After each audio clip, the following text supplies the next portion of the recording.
Saya pasti mengusahakan yang terbaik. Ada yang pernah sakit? Ada, Pak. Bahkan sampai operasi pun saya.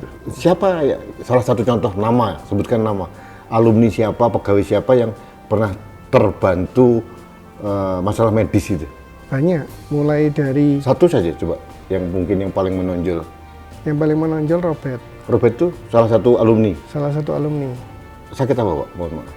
Tumor Di kepala? di batang otak. Tadi pertanyaan saya, tolong, saya agak bingung ini.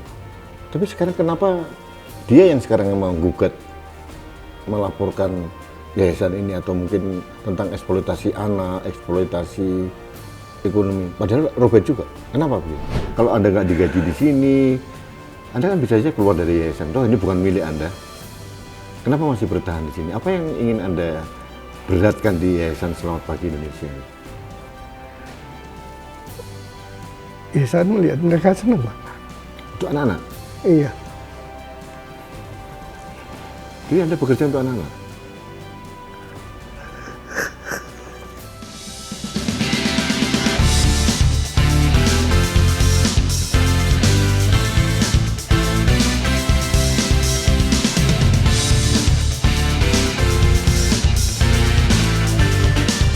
Halo sahabat Indonesia, kita bertemu kembali dengan spesial podcast Anak Bangsa.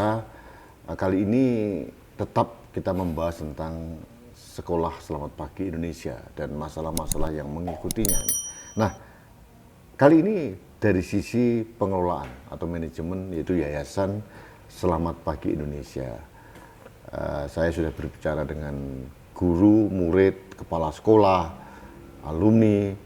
Nah, sekarang saya akan berbicara untuk meluruskan banyak hal terkait dengan pengelolaan yayasan kepada ketua yayasan, Bapak Sandy Franciscus Tantono Putro. Saya panggil Pak Sandy. Pak Sandy, kita terima kasih mau berkenan untuk wawancara ini. Terima kasih, Pak.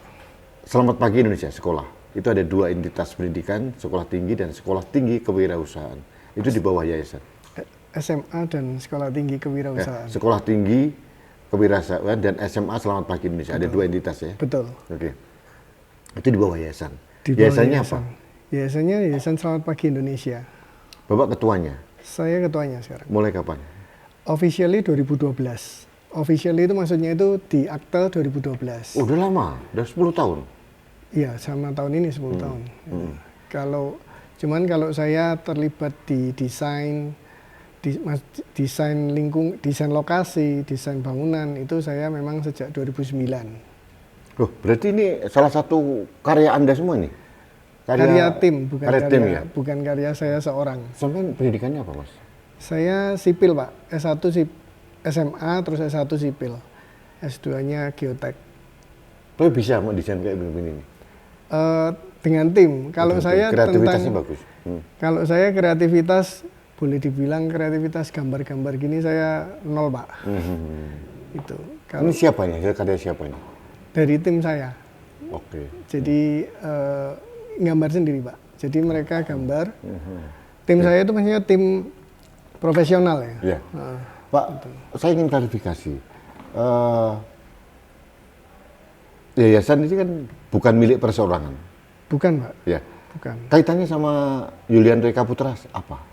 Jadi ya Julianto Eka Putra itu salah satu founder dari sekolahan ini dan juga dari yayasan, otomatis kan ini gandengan karena. Nah, tetapi salah satu founder. Kalau ketua yayasannya saya, ketua pengurus untuk operasional harian. Dia jadi apa? Julianto Eka Putra sebagai salah satu seorang pembina. Satu dari 3 pembina. Oh, 3 pembina.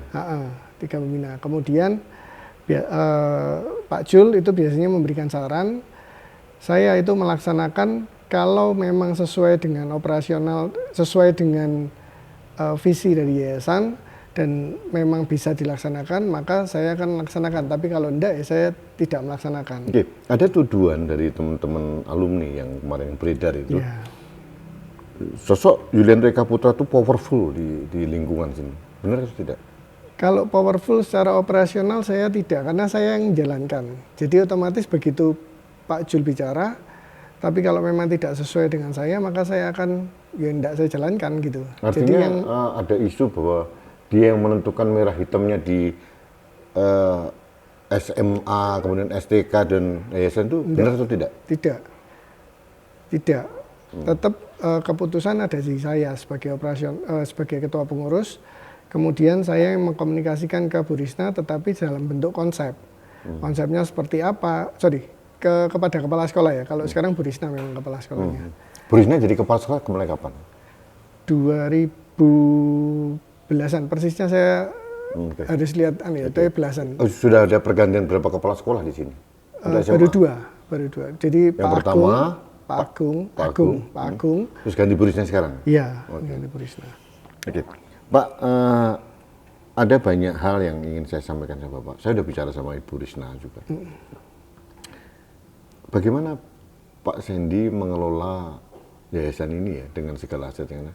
Itu dananya pasti besar. Berapa satu bulan? Mohon maaf, saya kalau boleh tahu sekilas saja, nggak usah perlu detail. Iya. Berapa sih overhead untuk ini kan? Sorry, mohon maaf, salah. Kalau saya salah dikoreksi. Iya. Anak-anak sekolah gratis. Jadi sekolah gratis. Makan gratis, tinggal gratis. Makan gratis, tinggal gratis. Nggak ada Rp1 pun mereka keluarkan untuk di sini. Tidak. Semua. Kecuali mereka ingin membeli bakso. Oh, pribadi ya? Ya, itu pribadi. boleh. Oh, kalau memang pada saat jam break, jam break itu maksudnya itu ada Istirahat. jam kosong ya, jam kosong, terus izin kepada pihak sekolah, kemudian diizinkan keluar ya beli bakso. Mereka keluar ke komplek sekolah boleh? Boleh, ada jamnya. Ada hari dan jamnya. Oke, jadi itu dibiayai semua? Semua dibiayai, Pak. Oke. Kalau guru dibayar nggak? Oh, digaji. Oh, Guru digaji, Pak. Kalau nggak digaji, mohon maaf nih, kalau nggak digaji kan ya terus keluarganya makan apa, Pak? Oke. Itu. Apa namanya? Guru digaji nggak standar dengan yang di luar nggak? Standar dengan yang di luar. Nggak kalah. Standar gitu ya? dengan Batu ya, Pak. Kota Dengan Batu. Batu, oke. Jadi memang guru kami ada guru tetap yayasan, pegawai tetap yayasan, ataupun ada yang guru bantu. Mungkin kalau detail guru bantunya ke kepala sekolah ya. Saya lupa istilahnya ada apa? Istilah guru bantu dari pemerintah ataupun yang swasta ya, guru tidak tetap yayasan ya. Itu saya lupa istilahnya. Karyawan di sini ada juga? Ada. Yang mengelola unit bisnis juga, kemudian ada juga yang mengelola yayasan. Ya. Itu dibayar nggak? Oh, dibayar, Pak. Digaji, Pak. Jadi karyawan itu ada karyawan. Jadi gini, yayasan itu di sini yayasan ada SMA, boarding school. SMA kita sebut boarding school karena itu ada SMA dan asrama. Kemudian ada sekolah tinggi, kemudian ada unit bisnis. Unit apa aja? Hotel? Ya, ini salah satunya hotel. Salah satunya hotel, merchandise itu. Pertanian peternakan, tetapi ini unit bisnis ini semua supportnya adalah untuk kelangsungan dari yayasan. Ini pegawai unit bisnis dibayar semua? Semua dibayar. Termasuk orang yang di hotel-hotel itu? Termasuk orang yang di hotel. Itu siswa atau karyawan? Sorry, karyawan. Bukan siswa? Bukan. Siswa dilibatkan untuk operasional hotel? Tidak. Siswa tidak pernah terlibat ke dalam operasional unit ataupun operasional unit bisnis ataupun produksi dari unit bisnis. Tapi suara yang beredar di luar sebaliknya loh, katanya mereka dimanfaatkan untuk bekerja. Nah, itu tidak benar, Pak. Yakin nggak benar? Yakin tidak benar. Oke. Itu semua yang di sini sepengetahuan saya. Oke. Jadi saya memang sering menyampaikan ke Bu Risna bahwa, loh iya, saya sebagai ketua yayasan, mungkin kalau saya bilang saya mungkin arogan ya, sorry, tapi memang saya dan tim ya. Oh, tim. Ya, tim itu yayasan ada sekretaris bendara gitu ya. Kita melihatnya adalah, ayo kita lihat sekolah ini tujuannya untuk apa. Saya mengemban visi dari founder. Foundernya tidak cuma seorang, foundernya beberapa. Pada saat saya ditunjuk sebagai ketua yayasan, saya mengatakan ya. Sorry. Berarti Anda digaji juga? Enggak dong, saya tidak pernah digaji oleh yayasan. Nggak pernah, 10 tahun ini nggak pernah digaji? Tidak pernah, saya dapat pendapatan dari luar, dari pekerjaan saya di luar. Wah, ada punya pekerjaan yang di luar juga? Ada, Pak, kalau enggak istri saya enggak bisa hidup. Nah, saya aneh juga ini, Anda kerja di sini, ini ada unit bisnis, ada segala macam, yayasan kan punya uang juga. Tapi saya memang pengurus tidak digaji. Kita punya ketua sekretaris tidak digaji? Ketua sekretaris bendara tidak digaji. Wah, saya nggak jadi ngelamar di sini kalau gitu. Sorry. Oke, Pak, kembali pertanyaan saya. Berapa operasional yang per bulan untuk STK, Sekolah Selamat Pagi Indonesia, nggak usah kisaran aja. Secara total ya Pak, total kisarannya kemarin saya benar-benar baru berhitung itu kalau persisnya rata-ratanya di 570 Per bulan? per bulan. Setengah miliar? Lebih? Iya Pak, kan yang pertama bayar listrik juga? Listrik, internet, itu yang biasa. Maksudnya yang ini kan kebutuhan memang sehari-hari ya sekarang. Makan, kebersihan, gaji karyawan, semuanya. Ini berapa area ini? Tanah yayasan 3,3 hektar. Itu dimanfaatkan semua? Dimanfaatkan semua itu dalam artian kita ada lahan pertanian, otomatis kita menggaji petani, kita ada yang gaji petani, ada yang kita sharing dengan petani, itu. Kemudian ada yang tim pembangunan, tim pembangunan itu mainly tentang perbaikan. Itu di bawah yayasan semua? Semua di bawah yayasan. Oke. Itu. Berarti 570 sampai 600 juta per bulan? Rata-rata Pak, Rata-rata, jadi bisa naik turun. Ya. Oke. Mohon maaf, boleh dijawab, boleh tidak. Dari mana uang dapat itu? Sumbernya ya Pak, yang pertama dari donatur, saya tidak bisa mungkiri dari donatur. Itu kenapa saya memulai, saya berusaha untuk, jadi awal dulu 2007 itu tidak ada unit bisnis. Yayasan ini murni menggantungkan diri pada donatur. Kemudian saya pada saat saya mulai pegang officially, saya berusaha untuk oke, ini harus ada sesuatu. Bagaimana kalau donatur ini hilang? Bagaimana kalau ya intinya tiba-tiba dia berhentikan macam-macam ya, karena donatur kami itu adalah perseorangan ataupun korporasi. Tiba-tiba mereka dapat masalah, ya nggak bisa nyalahkan kalau tiba-tiba diberhentikan. Berarti kan kita harus punya konsep yayasan mandiri, Pak. Yayasan mandiri di mana bisa menghidupi dirinya sendiri, dia. Nah, ada unit bisnis. Otomatis kita bentuk unit bisnis. Sampai sekarang, kalau boleh dibilang ya memang masih tergantung pada donatur, tidak bisa dipungkiri. Tetapi konsep donatur yang kami berikan itu sudah berbeda dalam artian dia tidak semata-mata memberi uang seperti kita mengemis gini, enggak. Tetapi kita melakukan sesuatu untuk benefit mereka gitu. Jadi contohnya kita punya, ya ini langsung belakangnya, kita punya sebuah program, kita bagikan program itu gratis. Program dalam artian ini untuk menghibur anak-anak kecil, itu kita bagikan gratis. Terus ada sebuah korporasi itu memberikan dana ke kita. CSR berarti? Seperti CSR gitu. Okay. Jadi istilahnya. Jadi ini yayasan ini menjalankan CSR dari korporasi itu? Betul. Oke Pak. Saya mau tanya, unit bisnis tadi ada hotel, ada oleh-oleh, merchandise dan sebagainya. Sudah menghasilkan, udah profit belum? Kalau profit dalam artian sudah BEP, sampai sekarang masih belum. Tapi sudah berkontribusi ke yayasan? Sudah, otomatis kan dapat pendapatan, kita taruh di yayasan. Semua pendapatan kita taruh di yayasan. Signifikan nggak? Karena kan habis pandemi 2 tahun ini. Pada saat pandemi, itu kita benar-benar, ya kita close semua, berarti kita hanya mengandalkan dari broadcasting. Dari online, betul, online. Dari situ. Dari jualan online juga? Online Pak, kita jualan online, tapi ya kita tahu kalau misalnya kita penjualan online, siapapun pasti tahu kita jualan online, kita pasti hanya ngambil 5% atau 10%. Nah, gitu nggak bisa bersaing gitu ya. 10% itu aja sudah besar. Artinya Pak Sandi mau mengatakan unit bisnis ini belum berkontribusi signifikan ya? Masih belum sampai sekarang. Tapi saya optimis bisa. Karena mau nggak mau harus ada yang menghidupi yayasan. Ini merupakan semacam saving net ya, nanti akan mengambil alih untuk donasi, tapi belum sekarang. Masih belum, kita masih bergantung kepada donasi. Berarti donasi selama ini pasti melebihi dari kebutuhan selama ini? Selama ini ya. Kebutuhan, berarti banyak sekali. Melebihi dari kebutuhan dalam artian otomatis kalau misalnya kurang, ya pasti ada yang menambahi. Siapa yang nambahin? Pengurus, pembina, pengawas. Wah, patungan gitu? Ya, serelanya berapa. Pernah kejadian begitu, Pak? Pernah, Pak. Pernah, dan ini saya sudah harus memperkirakan dalam beberapa bulan ke depan ini. Oke, Pak, Ini ada badai beberapa bulan terakhir, bahkan mungkin setahun yang lalu. Setahun terakhir. Pertanyaan saya, berdampak nggak kepada minat donatur kepada SPI, Yayasan SPI itu memberikan donasinya?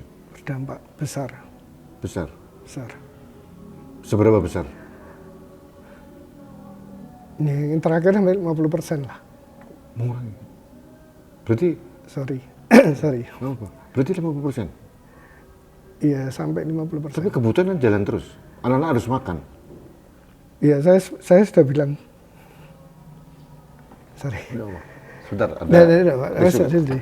It's okay. Saya sudah menyampaikan ke, it's okay. Saya menyampaikan ke Bu Risna bahwa kita memang tahu ada yang bilang pandemi berakhir, oke. Tetapi kan kita tidak tahu daya tahan tubuh setiap anak. Oke. Vitamin harus tetap jalan, makan harus tetap jalan, makan harus normal semuanya, pokok harus normal. Listrik harus nyala terus. Internet harus jalan terus. Iya, kalau enggak terus belajarnya gimana? Nah, semua kebutuhan yang terkait dengan kebutuhan dasar yang terkait dengan asrama, sekolah SMA, sekolah STK itu harus tetap berjalan. Penelitian harus tetap jalan. Ada riset di sini. Dari sisi STK, pengajuan dana ada. Walaupun memang saya sudah meminta kepada ketua STK untuk tolong benar-benar yang bisa dihemat. Selektif banget. Contoh seperti ya bensin ataupun apapun lah, kalau bisa penelitian itu bisa diarahkan ke dalam lingkungan sini, lingkungan masyarakat sekitar yang bisa dijangkau dengan pendekatan jalan kaki atau riset sosial lah. Itu Pak Sandy, saya tertarik tadi. Kebutuhan sekitar 500 sekian rata-rata. Iya. Mulai kapan ini bahwa pemotongan donasi ini yang terbesar itu hampir separuh 50% ini? Mulai kapan? Saya tidak bisa memungkiri pandemi pasti pengaruh, Pak. Pandemi pasti pengaruh. Kemudian waktu mulai case ini badai ini berjalan, kita mengalami ini pengaruh besar. Yang terakhir beberapa hari yang lalu. Berarti sekarang separuh. Sekarang hilang? Iya, hilang dan saya akan dapatkan lagi. Belum dapat tapi? Akan. Optimis? Harus, Pak. Kenapa Anda optimis begitu? Kalau Anda nggak digaji di sini, Anda kan bisa saja keluar dari yayasan. Toh ini bukan milik Anda. Kenapa masih bertahan di sini? Apa yang ingin Anda beratkan di Yayasan Selamat Pagi Indonesia ini? Ya, saya melihat mereka senang, Pak. Untuk anak-anak? Iya. Jadi Anda bekerja untuk anak-anak?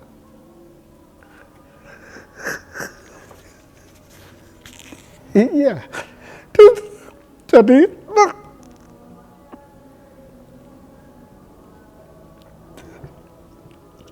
saya tidak bekerja untuk saya bekerja untuk Tuhan. Anda bekerja untuk Tuhan? Iya. Loh, pada saat lihat anak-anak happy ya happy, Pak. Sama seperti ngelihat anak sendiri. Sorry. Sama seperti saat melihat anak sendiri. Mungkin yang paling gamblang terakhir saat saya melihat lulusan dari kan kita kemarin ada kedatangan 9 siswa dari Kamboja. Oke, sekolah di sini? Iya, selama 3 tahun. Saya bisa melihat bagaimana mereka berjuang belajar bahasa Indonesia, hanya belajar bahasa Indonesia. Ini kita belajar bahasa Indonesia, kemudian sampai bisa bernyanyi. Bisa kebayang, Pak, tulisan Kamboja itu seperti apa? Tahu. Kayak Hono Coroko gitu. Hono Coroko, nulis ABC kemudian. Mereka bisa menulis, mereka bisa ngomong. Itu transformasi itu luar biasa. Itu saya bahkan bilang ke Bu Risna, oke, saya enggak apa-apa. Si anak mendapatkan nilai jelek dalam hal mata pelajaran matematika apa segala, khusus ini ya, Pak. tetapi boleh dilihat life skill mereka untuk mempertahankan hidup di sini dulu Pak. Mempertahankan hidup untuk belajar. Dan berhasil mereka menguasai bahasa Indonesia, nulis, itu membuat Anda bahagia? Iya, itu yang terdekat, yang barusan saja terjadi. Yang sebelumnya, saya masih mengalami, saya mencoba belajar, saya ikut sendiri memberikan pelajaran fisika saat angkatan ketiga, keempat. Angkatan keempat. Saya melihat sendiri bagaimana, resource-nya memang seperti ini, tetapi saya harus tahu, oke, ini masalah yang saya hadapi. Pak Sandy, saya kemarin bertemu dengan murid-murid siswa SMA. Ternyata dari Papua, NTT, betul, dari Lombok, dari Jambi, dari segala penjuru. Apa yang terjadi kalau pendanaan di SPI ini terhambat oleh donasi? Bagaimana nasib mereka nanti?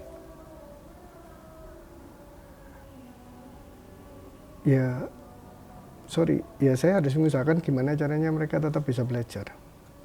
Itu tanggung jawab saya. Penghentian donasi oleh korporasi tadi, itu berkaitan dengan kasus ini? Iya. Oke, bicara tentang kasus sekarang, mohon klarifikasi dan konfirmasi. Anda sebagai yayasan, Anda salah satu pembina yang dituduh melakukan pelecehan seksual dan sebagainya. Apakah Anda melindungi teman Anda sendiri? Melindungi dan membela mati-matian? Kalau itu benar dan terbukti di pengadilan, karena sekarang case-nya sudah di pengadilan, Pak. Biar hukum yang memutuskan. Saya juga tidak setuju, dan saya setuju untuk hukum memutuskan itu. Gitu. Seberat-beratnya setuju? Setuju. Kalau itu benar dan terbukti di pengadilan. Jadi Anda nggak melindungi? Nggak membela mati-matian? Enggak, saya punya calon anak cewek, Pak. Calon masih. Karena sahabat Indonesia, ini istri beliau ini baru 7 bulan hamil. Insya Allah 2 bulan lagi beliau punya anak yang pertama. Yang kedua sebetulnya, yang pertama meninggal. Yang pertama sudah meninggal. Kita doakan semoga putrinya sudah kelihatan dari USG. Di USG-nya putri. Artinya Anda tidak, kalau benar yang dilakukan oleh JE tadi. Kalau benar dan terbukti di pengadilan. Anda setuju kalau itu dihukum seberat-beratnya? Saya setuju. Anda nggak membela mereka, apapun? Enggak, karena itu konsekuensi dari yang dilakukan kalau memang itu benar. Itu. Tapi biarlah hukum yang bekerja. Biarlah hukum yang bekerja. Itu. Tolong pendidikan ini harus tetap berjalan. Itu komitmen Pak Sandy? Komitmen saya dan tim. Saya, sekretaris bendara, punya komitmen karena kami bertiga saat ditunjuk pertama kali, saat dipilih, dan kami mau, enggak apa-apa, ayo. Ya kita bangun tempat ini. Manajemen Anda, tim Anda solid di yayasan untuk menghadapi badai ini? Harus, Pak. Solid? Solid. Oke. Berat nggak? Ya. Berat nggak? Berat, kalau kita lihat berat. Tapi saya percaya Tuhan lebih besar. Anda punya keyakinan itu? Punya. Saya percaya Tuhan kita lebih besar. Pak Sandy, oke, kita bicara Tuhan, saya setuju. Tuhan jauh lebih besar, maha segala-galanya gitu. Tapi secara realitas sekarang, Anda mendapatkan donasi yang hanya separuh dari kebutuhan. Gitu. Nah, mencari donatur baru, itu kan tidak semudah membalikkan telapak tangan. Satu hal. Di sisi lain, anak-anak terus tetap makan, operasional harus tetap running dan sebagainya. Anda optimis itu bisa diatasi? Optimis, Pak. Harus diatasi. Dan saya Anda ingin menyampaikan pada masyarakat bahwa masalah-masalah itu tidak terkait dengan yayasan, baik-baik saja sebetulnya? Yayasan sekolah ini baik-baik. Boleh ditanya satu persatu. Saya bahkan ingin Bapak Pak Rudi bisa, silakan bertanya kepada siapapun. Saya dapat akses apapun untuk bicara siapapun. Silakan. Mau mahasiswa, siswa, silakan. Pak, ini masalah akses ini. Ini saya dengar ada tuduhan baru yang sangat bersentuhan dengan SPI, Yayasan SPI. Yayasan SPI, terutama sekolah SMA itu diduga dan kegiatan yayasan melakukan eksploitasi anak dan ekonomi. Jawaban Bapak? kami tidak pernah melakukan eksploitasi anak ataupun eksploitasi ekonomi. Dari sejak awal kami ingin memberikan pembekalan secara life skill selain sisi akademisnya.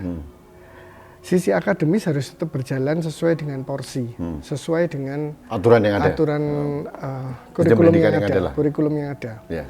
Tetapi kita perlu memberikan life skill. Kenapa? Karena saya sendiri melihat pada saat saya mencoba untuk mengajar, karena background saya engineering, saya ngajar fisika. Itu, mohon maaf, saya harus melihat bahwa oke, ini mau diteruskan seperti apa? Siswa ini mau diajar seperti apa? Karena secara basic kurang sekali. Tetapi kan kita tidak bisa melihat orang dari sisi kekurangannya. Kita harus melihat dari sisi lebihnya di mana. Oleh karena itu kita cari jalan lain. Kita lihat seperti apa sih bakat dan talenta dari seseorang anak itu. Itu yang kita kembangkan. Seperti itu. Itu saya mau menyampaikan ke Ibu kepala sekolah sebelumnya juga bahwa tolong let us face realitanya itu source-nya seperti ini. Tapi artinya Bapak mau ingin membuka diri siapapun untuk menginvestigasi bahwa tidak pernah ada semacam eksploitasi dan ekonomi di sini? Tidak ada, Pak. Bapak terbuka kalau siapapun masuk dari Komnas atau apa? Terbuka. Saya tidak pernah mengeksploitasi. Kami tidak mengeksploitasi secara ekonomi. Tidak. Secara eksploitasi anak, eksploitasi ekonomi enggak. Dan kami memang pada saat, kalau diomong karyawan, kita ada karyawan, memang itu kami pekerjakan. Pada saat lulus, kalau mereka memang ingin bekerja di sini, silakan. Tetap kita gaji, sampai ya kita gaji, tetap ikut reguler bahwa oke, kenaikan gaji setiap tahun ada, iya. Gajinya mereka layak? Layak, karyawan Pak. itu? Layak. Itu di luaran dulu, Pak. Di luar tempat tinggal, makan, itu terpisah. Mereka UMR di sini? Ikut UMR? Aturan UMR? Ikut aturan UMR. Saya harus akui ada beberapa yang tidak. Tapi mereka katanya kuliah katanya ya? Sambil betul, kuliah? Sambil nggak full time ya? Kita gini, nggak semua, karyawan yang memang dari alumni SPI, kita berikan prioritas untuk bisa kuliah. Free. Jadi tidak ada tambahan biaya apapun. Itu. Selain itu kita berikan gaji. Itu. Kita berikan tempat tinggal dan makan otomatis mengikuti. Gitu ya. Itu. Oke, kembali ke donasi yang kurang tadi. Anda tidak ingin mengurangi gaji karyawan dan guru dan sebagainya? Enggak, Pak. Enggak. Kenapa? Ya, sama. Biasanya yang paling mudah kan kurangi kalau saya memposisikan diri ke sisi karyawan, saya sebagai karyawan yang terima gaji. Kemudian saya tetap bekerja seperti biasa. Kemudian bulan depan gaji saya hilang. Nah, kan hidupnya keluarga saya gimana ya? Hidup keluarga dari karyawan gimana? Pak Sandy gitu ya? sedang mengajarkan tentang empati ya. Bagaimana menempatkan diri kita pada posisi orang itu, iya. Jadi tidak pernah ada rencana untuk mengurangi gaji mereka? Tidak. Jadi Pak Sandy ingin mencari solusi tersendiri, itu ke tanggung jawab Bapak sebagai ketua begitu? Iya. Itu dari awal memang tanggung jawab saya, gimana caranya yayasan ini tetap jalan. Oke, Pak Sandy, terakhir, apa yang ingin Bapak yakinkan kepada masyarakat, terutama donatur, bahwa SPI ini layak mendapatkan bantuan dan donasi yang diberikan kepada SPI ini akan dipertanggungjawabkan secara transparan dan akuntabel. Apa yang ingin Bapak sampaikan? Meskipun ada kasus ya, karena toh dalam ada kasus atau tidak, operasional, makan, semua kebutuhan kan tetap jalan. Tetap seperti semula. Nggak bisa anak itu makan biasanya 3 kali menjadi 2 kali. Ya nggak bisa. Iya, nggak bisa. Anda nggak mau begitu? Nggak mau. Vitamin tetap jalan? Tetap jalan. Oke, apa yang ingin Bapak sampaikan? Kalau ya saya ingin sampaikan ke teman-teman donatur bahwa tolong pisahkan, tolong lihat pendidikan ini di SPI tetap berjalan. Seperti ya jalan seperti normal adanya, boleh dicek baik di SMA maupun di STK. Dan saya minta tolong karena memang yayasan ini belum bisa mandiri. Jadi Tapi berproses untuk menjadi mandiri. Oke. Berproses untuk menjadi mandiri. Tolong jangan sampai ya sebisa mungkin kalau jangan terpengaruh bahwa jangan kaitkan dengan kasus gitu ya. Jangan kaitkan dengan kasus. Tolong tetap bantu yayasan ini untuk bisa tetap running dan tetap berdiri. Karena anak-anak ini nggak bersalah loh. Anak-anak ini jangan nggak kita bersalah. korbankan lagi. Jangan kita korbankan lagi. Karena dengan kondisi begini secara psikis mereka sudah merupakan hantaman juga bagi mereka. Jangan sampai secara fisik juga terpengaruh. Baik kepada siswa, mahasiswa, guru, karyawan. Karena guru dan karyawan pun seringkali dilupakan bahwa tetangga mereka juga, mereka hidup di masyarakat juga, mereka dapat tekanan. Iya, security juga dapat tekanan juga. Saya bisa bicara seperti ini karena mereka nyampaikan ke saya.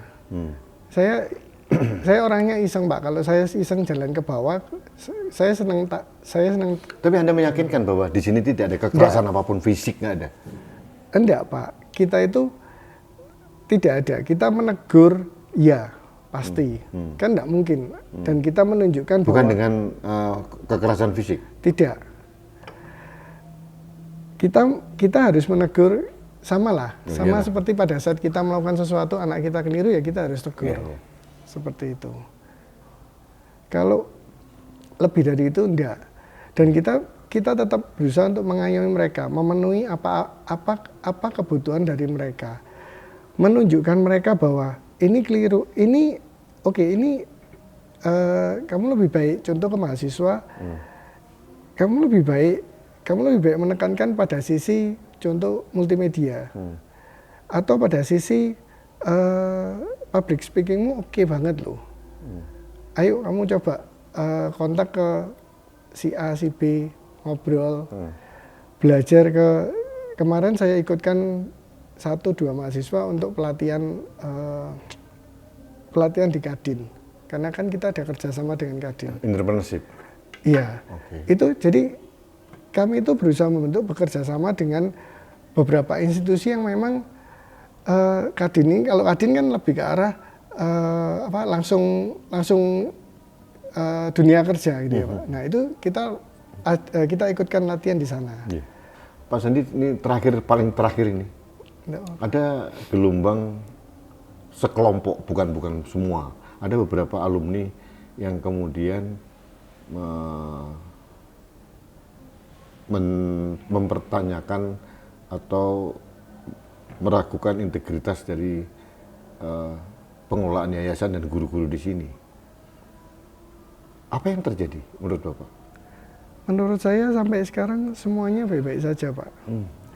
Kemudian, mohon maaf, ini boleh saya sepengetahuan saya ya Pak. Saya mengusahakan, contoh ya, pada saat karyawan itu sakit, saya pasti mengusahakan karyawan yayasannya. Saya pasti mengusahakan yang terbaik. Ada yang pernah sakit? Ada Pak. Bahkan sampai operasi pun saya ditanggung uang yayasan maksudnya? Ditanggung uang yayasan, ada uang pribadi dari pembina, ada uang pribadi dari pengurus saya ada. Bahkan sampai mau sakit sampai dioperasi, mau CT scan atau ronsen. Bapak bisa mohon maaf supaya nyata gitu. Siapa ya, salah satu contoh nama, sebutkan nama alumni siapa, pegawai siapa yang pernah terbantu masalah medis itu? Banyak, mulai dari satu saja coba yang mungkin yang paling menonjol. Yang paling menonjol Robert. Robert itu salah satu alumni. Salah satu alumni. Kemudian pernah bekerja di sini juga? Pernah bekerja di sini. Berapa tahun? Robert itu lulus 2012 sampai kemarin resign 2021 Januari. 9 tahun? Iya, 9 tahun. Udah di sini? Iya, 9 tahun. Kenapa dia sakit apa, Pak? Mohon maaf. Jadi keluhan pertama kan sakit kepala. Kemudian saya lakukan CT scan, saya kontak dengan kenalan dokter yayasan, profesor juga di Jambi. Kemudian saya disarankan untuk CT scan langsung dibawa ke rumah sakit. Setelah terdeteksi ternyata ada tumor. Tumor di batang otak. Saya tahu di batang otak karena saya sendiri yang memutuskan bahwa dibawa ke Sunway di Malaysia. Dibawa ke sana juga? Dibawa ke Sunway Hospital. Pilihannya seperti ini, Pak. Saya waktu itu membawa ke RSUD Dr. Stomo. Pilihannya adalah Robertnya baik-baik saja dalam artian bisa duduk seperti ini. Tetapi sewaktu-waktu bisa kolaps. Itu saya sudah diberi informasi. Sampai di RSUD Dr. Stomo, saya ingat karena saya mengantar sendiri. Masuk UGD, kemudian kondisi sadar Mas Ian. Itu dicek bahwa bisa dilakukan penanganan, tetapi operasinya harus menunggu. Berapa lama?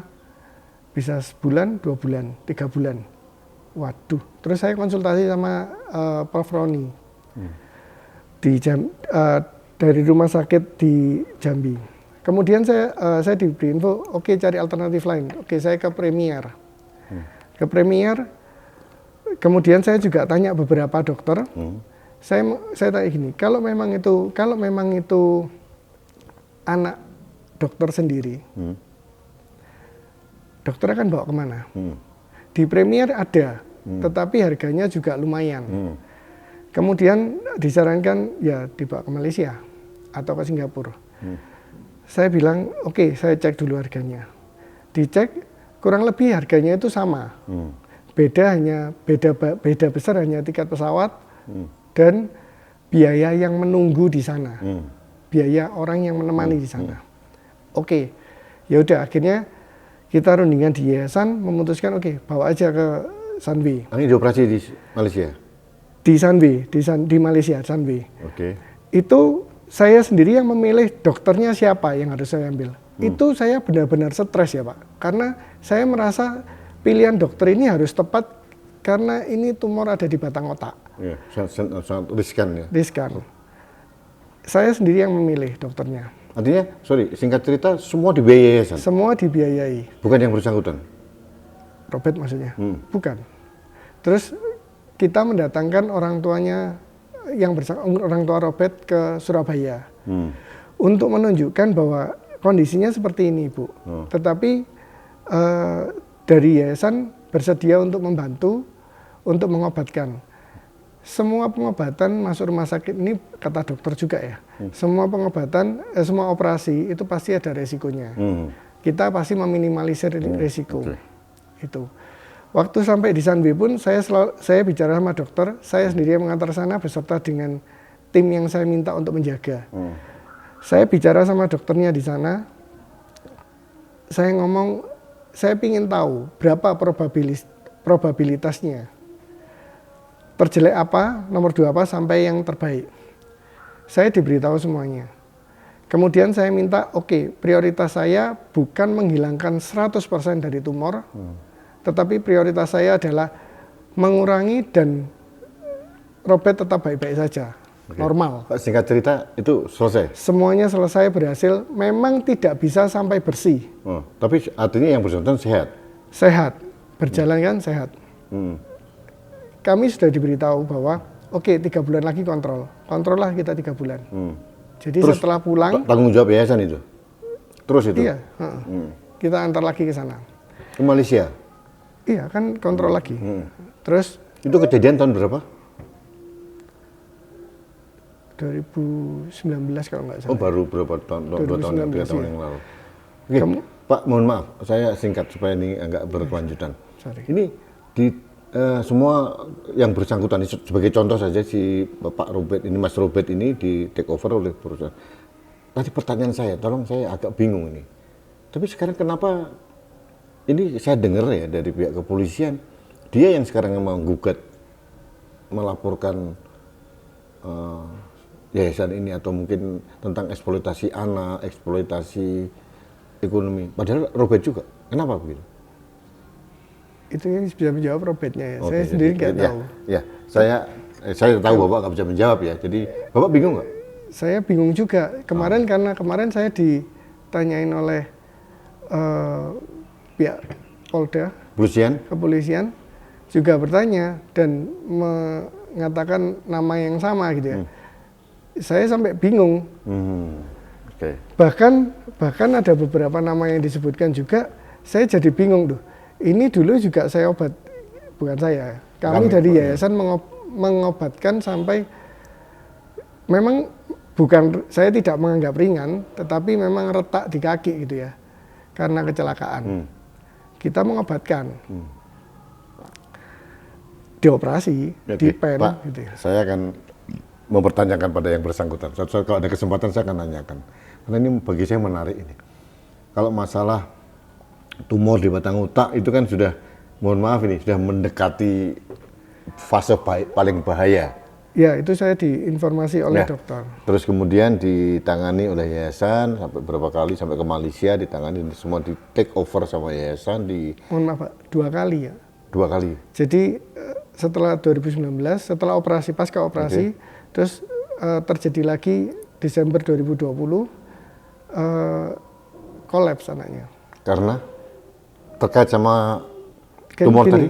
Iya, jadi kan tumor itu kan memang ada selang yang di dalam batang otaknya, di otaknya. Ditanam selang gitu. Ditanam selang untuk supaya cairannya, saya lupa istilahnya yang ada cairan di. Dia kolaps, terus? Kolaps. Terus dibawa kemana? Karena pandemi 2020 itu, Desember, saya bawa ke Persada, Malang, Rumah Sakit Persada. Dan saya harus menangani dengan cepat, saya langsung kontak dokter karena sudah tidak sadarkan diri. Kita pikir tidur. Kekasih Robert berpikir itu tidur. Tertidur. Terus ya sudah, kita konsultasi ke Prof. Roni, minta langsung bawakan ke rumah sakit. Oke, kita bawa ke rumah sakit, ke Persada, dan minta advice, rujukannya dokter siapa ini? Dapatlah salah satu dokter, Dr. Doni, kemudian Dr. Doni sudah menjelaskan, ini harus segera.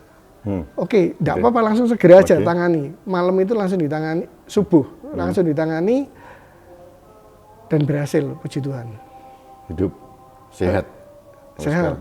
Maksudnya, ya itu Pak, sampai sekarang itu. Tapi sekarang konon yang bersangkutan berdiri paling depan untuk melawan yayasan dan JE. Ya, itu ini bukan, saya tahu Pak Sandy nggak bisa menjawab, karena yang menjawab yang bersangkutan. Tapi nanti suatu kesempatan saya akan bertanya pada mengkonfirmasi penjelasan dari Pak Sandy. Nggak apa-apa kan? Nggak apa-apa. Oke. Pak Sandy, terima kasih waktunya ya. Ini yang paling penting bagi saya adalah yang kegiatan ini harus berjalan terus. Kalau memang tujuannya baik dan kalau memang tidak terbukti ada eksploitasi anak dan ekonomi, karena kenyataannya saya datang ke sini ketemu dengan anak-anak, memang seperti yang Pak Sandy bilang, saya ketemu konon fine-fine, nggak ada masalah lah saya melihat begitu ya. Tapi ini saya tidak ingin mencampuri, mempengaruhi proses hukum, biar itu berjalan dengan baik. Tapi yang paling penting, saya minta kepada donatur, pada siapapun, tolonglah anak-anak ini harus kita bela, kita karena apapun terjadi, masalah di luar sehebat apapun, mereka tetap harus makan, listrik harus tetap ada, mereka membutuhkan internet, operasional yayasan harus jalan. Mudah-mudahan tetap korporasi terutama terketuk hatinya untuk menyelamatkan anak-anak ini. Bukan menyelamatkan Pak Sandy, bukan menyelamatkan si A, B, C dan sebagainya, tapi menyelamatkan anak-anak Indonesia. Ini yang saya sampaikan. Terima kasih Pak Sandy. Terima kasih. Baik sahabat Indonesia, kita bertemu kembali dalam spesial podcast Kanal Anak Bangsa. Sampai jumpa.